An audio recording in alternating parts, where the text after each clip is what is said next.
honey mustard chicken. So I'm just gonna sprinkle a little salt, and then I'm gonna add some pepper. And I'm going to make a really simple, easy honey mustard sauce. Okay, so here I've got Dijon mustard, and I've got honey, and then I have some tamari, and I'm gonna add just a little pinch of cayenne. Ooh, that was a little more than a pinch, might be a little bit hotter. I'm gonna add a little bit of garlic powder. You can use fresh garlic, of course, if you want.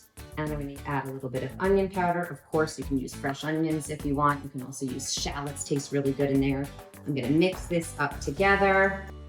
I have the oven at 350 right now, and we're gonna cook it for about 45 minutes. I'm just gonna pour this sauce over. And again, you can use as little or as much as you want. Ooh, look at this.